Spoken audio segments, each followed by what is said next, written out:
So here we are. I told you guys this was coming, and I always go through with my promises 75% of the time. Now, doing an every shift ranked of LEGO Stars to complete Saga is going to be considerably shorter than the every character ranked. There are only 21 ships in this game and around 8 ship levels, 11 if you count the ones in the bonus room. So you might be wondering why this video is titled Part 0.5. Well, it's because I have to follow the pattern I did for my previous series. Let me explain. The character count in this game is 128. For the first part, I counted 128 to 121 so I could do 10 characters apart for the following episodes.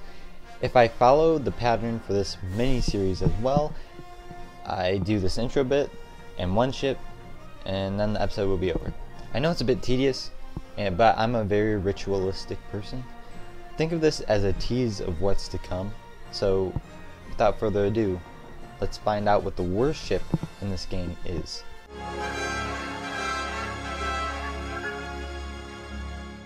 Now, what I'm doing is kind of cruel, since this is basically the walk of shame for this ship, seeing that's the only ship being featured in this part. But it's Anakin. Of course, it's Anakin. There are 2 playable pod racers in this game, and this is the worst one for the sole reason that it's yellow, even though both pods are exactly the same. So, but the yellow is just the worst color when you're like decorating or designing something, or in fashion, yellow is a bad color. I bet Anakin would be a terrible interior designer, or architect for that matter. He probably wouldn't have windows because windows are made from sand, and he does not like it. The main reason why Anakin's pod is the worst is because it does not do anything. It can't shoot or anything. It can't damage enemies, which I guess makes sense because its main purpose is to race, but it makes it completely useless in free play. I will say that the most SPED pod race level is super fun, probably one of the more fun ship levels in the game. The original version, though, which is available in the bonus room, is totally not fun. It's so goddamn stressful. If you don't know, you're basically timed the entire time. The entire level you're timed, and as opposed to the final level that you see in the game, it's basically just do 2 laps, and then the only thing that matters, you just have to beat Sebulba in the 3rd lap, and then the level's over. But I hate being timed in video games. If it's a game like Rocket League, where you have 5 minutes to play a game, that's fine. But when it's like, you have this much time to complete this task, I don't do well. Like, for example, in GTA Vice City, there's a level where you have a certain amount of time, or it's not even timed, it's like timed by the amount of deliveries this delivery guy makes, and you have to kill him before he does 50 deliveries. And it's so stressful because he just zigzags across the map, and you're just like, it just sucks. I just don't do well. But I hope you enjoyed this sad excuse for an episode, and yeah, I look forward to the next part, which will be pretty much a full part. So there you go.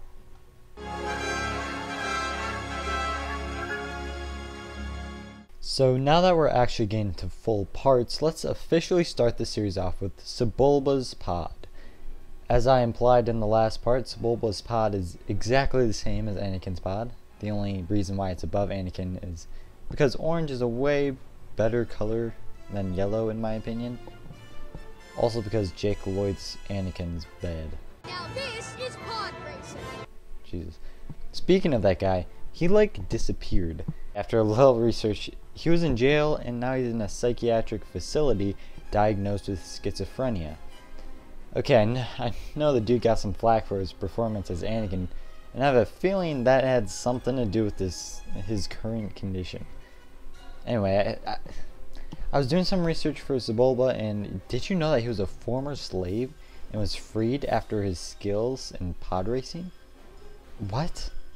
Also, he bought Anakin's pod after he won the race, which is, that just goes against like skill. That's just like buying his pod just because he could win more.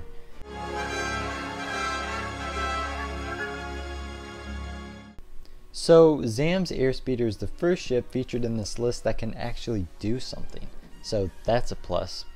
But a lot of the ships in the rosters are really just filler ships. Only a few have special abilities, but most just shoot stuff. I remember the level where you fight ZAM and her airspeeder. It's pretty infuriating the first time around. Not like the final fight, but like the parts where you're just chasing her. But I mean, to be fair, all ship levels are infuriating. I'm sorry, but it's true. Ship levels in general are just not fun at all.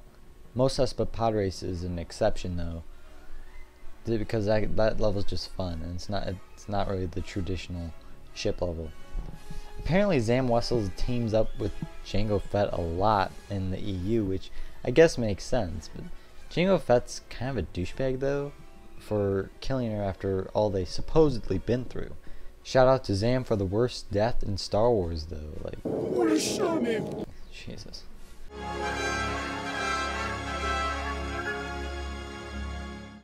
Okay, so we're only 4 ships into this entire list, and 2 of them are related to Anakin. You gotta love it. No, really, I didn't rank Anakin Pod and Anakin Speeder so low because they were related to Anakin. Like I said, around 75% of the ships don't do anything but shoot. The speeder chase scene in Attack of the Clones is probably one of the better scenes in the movie, mostly because of the fact that it wasn't centered around galactic politics. Probably the best scene in that movie was the Geonosian arena scene. Speaking of that, why hasn't there been a Lego set for that? It's like a perfect opportunity, and everyone's been saying that it should exist, but it doesn't. But whatever.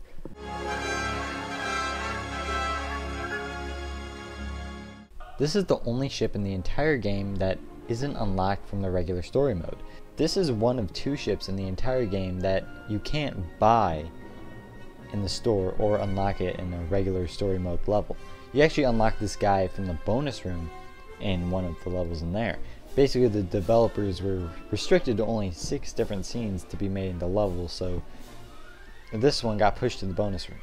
The level itself isn't that bad though, plus you don't have to collect any minikits or red bricks since it's a bonus level, but it is the only place in the entire game that you actually hear a voice, like actual words.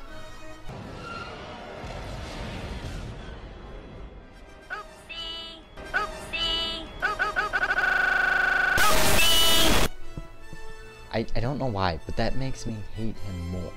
I don't know how it's possible, but LEGO Star Wars just crossed the line.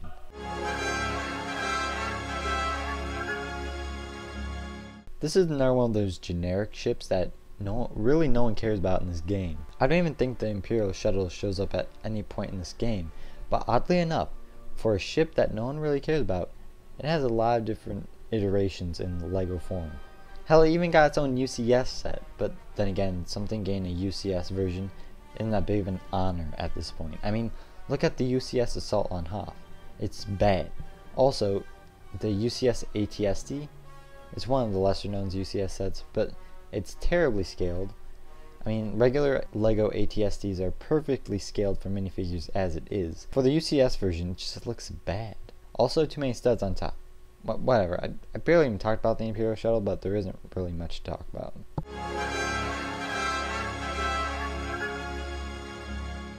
So now another Anakin ship, and it's his yellow Jedi Starfighter. And although I like the design of the Starfighters, and the beginning of the scene of Revenge of the Sith was pretty entertaining, and the level in this game isn't bad for stud grinding, it's just that the Starfighters don't do much. Technically, they should be called Jedi Interceptors, but same diff. I really don't know what to say, but honestly, there really is a lack of ships in this game compared to LEGO Star Wars 3 and LEGO The Force Awakens. And that's another reason why I believe LEGO Star Wars Complete Saga hasn't aged well when put up against later LEGO games.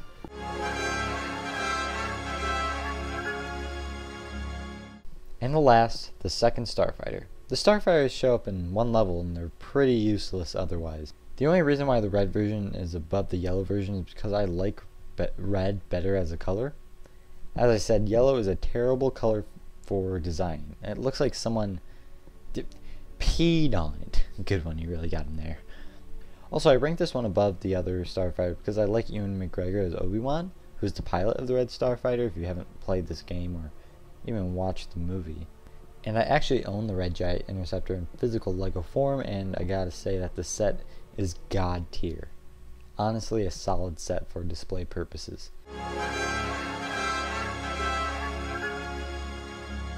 Surprisingly enough, the Imperial ships actually have an ability they can use. It's basically the equivalent of the Imperial panel and character levels, so by that logic, they should all be at the top since they actually do something, right? Well, I almost did, but that would make for a boring list, so I scrambled them up. The TIE Bomber is the lowest ranking Imperial ship because it honestly looks stupid. I know one of those compartments, those little pods, whatever, is the cockpit and the other is where the bombs go, but it still looks really stupid.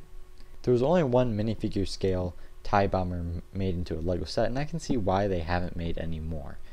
But one thing I actually admire is that the developers made it so the TIE Bombers can hold up to 5 torpedoes as opposed to all other ships being able to hold only 3. That's pretty neat.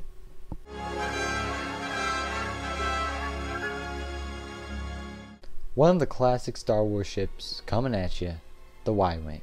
Honestly, I really don't see the usefulness in these ships in trench runs or ship battles, or literally anything involving shippage, new word. Their shape is very impractical. I know they're like that because they have to look like the letter Y.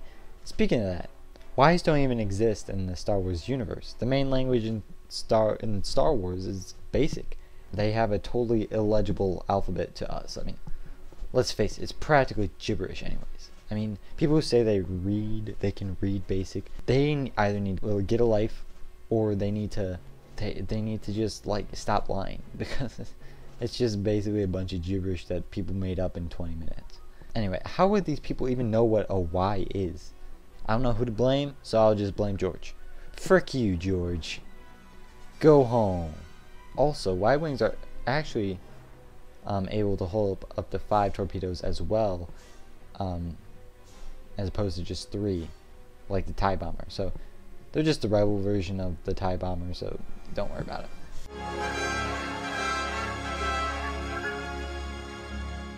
And finishing off the first official part is the Vulture droid. I really don't know what to say about a Vulture droid. I know I have one in physical Lego form, but it's inaccurate. Vulture droids don't have pilots, they fly themselves. But the 2015 Lego version I have, it has the battle droid pilot manning the Vulture droid. I mean, I guess it isn't a big deal, but I hate inaccuracies like that. Their main appearance was in Revenge of the Sith, which is getting a weird surge of fans. Has anyone noticed this? A lot of people are saying that Revenge of the Sith is like their favorite Star Wars film. I mean, it's pretty solid compared to the Phantom Menace and Attack of the Clones, but it really isn't the best Star Wars film.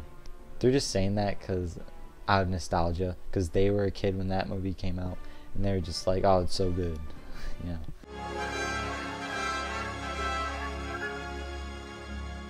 Well, would you look at that, it's already the finale. I'll admit it hasn't felt as big as a journey as every character rank, but hey, I mean, it's still a journey. Every journey has its moments, but like, I mean, it really didn't really have any moments. I just felt like I was obligated to do this, but whatever, you know what? Doesn't matter. Think of it like this. Every character ranked is the journey into Mordor, while this series is a journey into Bree. Lord of the Rings reference for those who don't know, and if you don't know, you're an uncultured swine. Anyway, we're starting out the top 10 with the OG Imperial ship itself, the TIE Fighter. The only reason this guy's in the top 10 is because the TIE Fighter is classic. The TIE Fighter is fairly agile as well, and it can open Imperial doors. That's about it though. But as I said again and again, most of these ships are the exact same. So like, I'm grateful, not really, but I'm still like kind of happy that the TIE Fighter at least does something.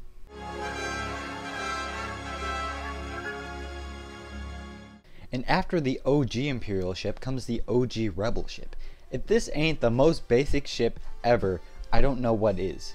Again, like the TIE Fighter, the X-Wing is only so far up because of its iconicness. Again, like I mentioned with the Y-Wing, X's don't even exist in the Star Wars universal language, which is basic, as I said before, so yeah, it's pretty dumb. Also, another thing I want to bring to light, have you guys ever realized that the Rebellion is basically a terrorist organization? The Empire is the only organized power over most of the galaxy as a whole. The Rebellion is just getting in the way and messing up crap for no reason.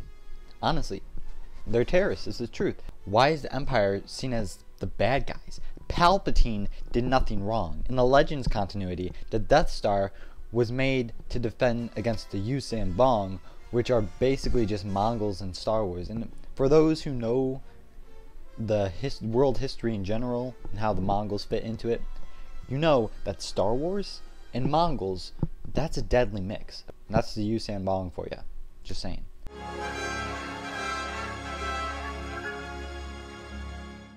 Okay, so you're probably discrediting this list when you see that the Droid TRIFIGHTER is above the OG X-Wing, but really, as I said, the X-Wing is just the basic bitch of the ships in LEGO Star Wars, the complete saga, alright? The Droid TRIFIGHTER has a really interesting design, and it's really like no other. In addition to that, it shoots fast, and I mean fast, like turbo fast, turbo tank. Sorry, I got a little off track. The point is, I think it's a pretty good ship.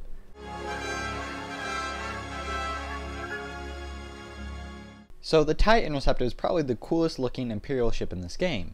Of course, it's not the best Imperial ship in the list, but it looks pretty cool. And according to Wikipedia, the TIE Interceptor is one of the fastest and deadliest ship the Empire has to offer. Kyle Katarn himself said that you should steer clear of them. For those who don't know, Kyle Katarn was basically the Kanan Jarrus of the Legends continuity.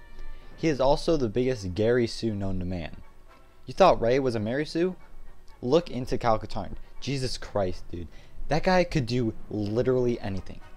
Like, no, seriously. He's the one who stole the Death Star plans, and he also, like, survived long enough to help rebuild the New Republic. Of course, that's not canon anymore, but you get it.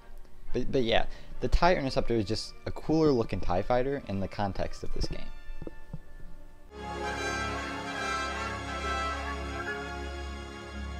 So here's the clone ARCFIGHTER. Really, the only reason the ship is so far up the list is because I like the design. But good news, this is the last ship that doesn't have something unique about them.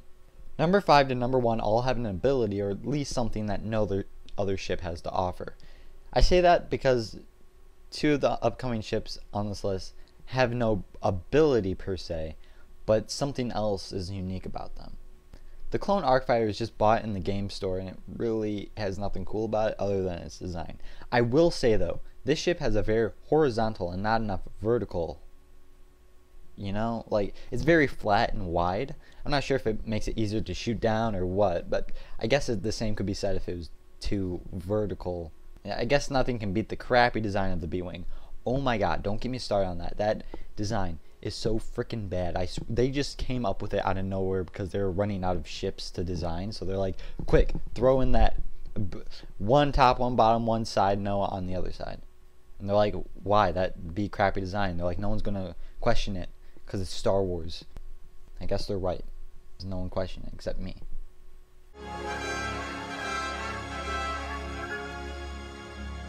What, the dinky little SNOWSPEEDER is in 5th place? What? Yeah, well, believe it or not, the SNOWSPEEDER has its own little ability that only one other ship has as well.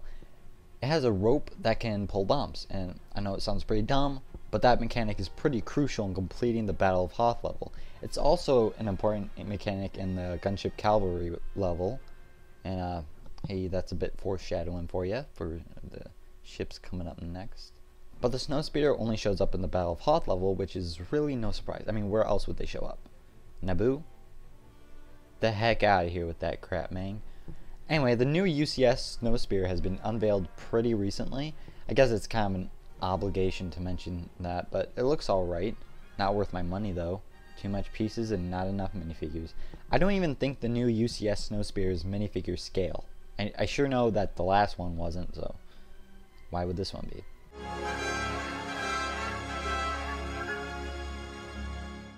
So here's the other ship that has the ability of the rope. Well, honestly, I'm not sure if you can use the rope on other ships. I know it's on the Republic gunship and the SNOWSPEEDER because their levels take place on a low altitude.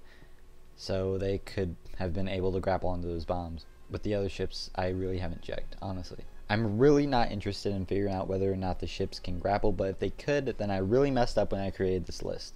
Whatever though, it's not like any of you will care. Everyone knows the ship levels in LEGO Star Wars suck. They're the equivalent to water levels in Zelda. Anyway, the Republic gunship is higher than the SNOWSPEEDER because that scene when the gunships drop in with the clones in the arena and Attack of the Clones, that was pretty cool, I will admit. I mean, that movie was bad, but that was cool.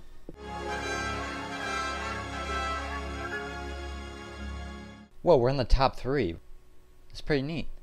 Now, how does the Slave 1 have any special abilities? Well, not really. Other than the Slave 1 shoots hella fast. But the means of unlocking him is what places him so high and makes it unlike any other ship or character in the entire game. You unlock the Slave 1 after you collect all of the mini kits, which is pretty time consuming. And I'm not sure if the same ship was unlocked this way in either of the other LEGO Star Wars games previous. And yes, the Slave 1 was a boss in Attack of the Clones in the Discovery on Kamino. So the Slave 1 was in LEGO Star Wars 1, therefore it could have been a playable ship. So I'm just putting that out there for those who try to call me out. I owned LEGO Star Wars 2 on the PS2, but I never 100% completed it, so I don't know if the Slave 1 was in it. But I think it was. I think the Slave 1 was included in LEGO Star Wars 2. I never owned LEGO Star Wars 1, I only played it at a friend's house one time. All I remember was Yoda in his floaty chair.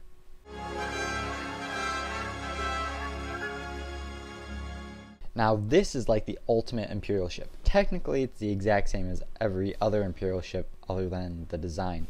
But hey, it has Darth Vader in the parentheses after its name, so I feel downright obligated to put him in the top 3.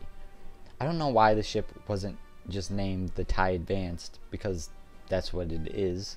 Instead they call it Darth Vader's TIE Fighter. I feel that's a bit of an insult to the TIE Advanced. The TIE Advanced is essentially an upgraded version of the TIE Fighter. So by calling the TIE Advanced a TIE Fighter, it's kind of like degrading it. But anyway, I think this was everyone's main ship when they played a ship level in free play. I mean, only the Imperial ships are really able to do anything, besides the ships with ropes, of course. And the TIE Advanced is Darth Vader's ship, so everyone played as the ship because, you know, it's Darth Vader.